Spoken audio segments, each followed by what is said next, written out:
I'm here trying to make a purchase. I'm going to make a credit card purchase. Like to buy this, please? Many apartment communities allow residents to pay by credit or debit card. The problem is credit card companies may charge you a fee if residents pay in this fashion. You want to pass that fee along to the residents, but can you? You may have received a letter from a Texas agency called the OCCC, which stands for the Office of Consumer Credit Commissioner.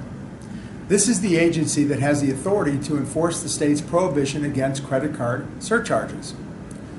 Texas law provides that in a sale of goods or services, a seller may not impose a surcharge on a buyer who uses a credit card for an extension of credit instead of cash, a check, or similar means of payment. In conjunction with its enforcement of this law, the OCCC has sent letters to various apartment owners when a complaint is filed, usually by a resident or former resident, that says they've been charged a surcharge when paying rent by credit card.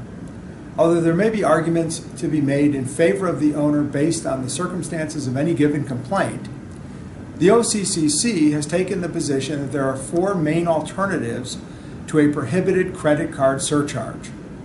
Number one, you can charge a uniform fee for all forms of payment, whether the fee is labeled a convenience fee, a service fee, or something else. In other words, you can charge a fee for the credit card as long as you charge the same fee for all other forms of payment. Two, you can charge discounts by paying by cash, check, or other forms of payment. Of course, the difficulty here may be in proving that the cash or check discount is actually lower than the regular price rather than the credit card amount being more than the regular price.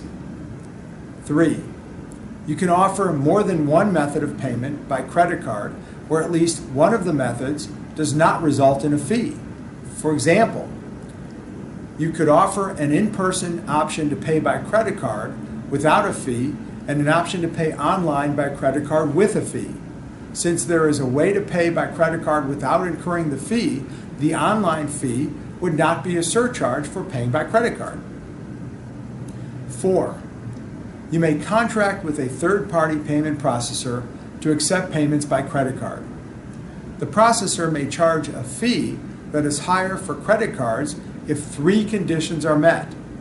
First, you may not receive any direct or indirect benefit from the fee, such as receiving a portion of the fee or having the processor accept the fee but discount other services to you.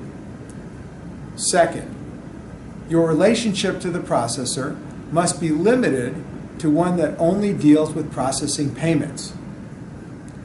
Third, multiple payment channels must be available to the resident. The resident must not be required to pay the processor's fee by choosing another form of payment.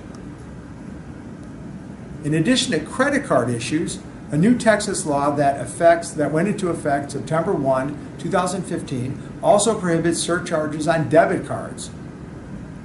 Until the OCCC changes its interpretation or another agency or court interprets the credit card and debit card laws, the safest approach is to use the OCCC's guidance if you are going to charge a fee when a resident pays by either a credit card or a debit card.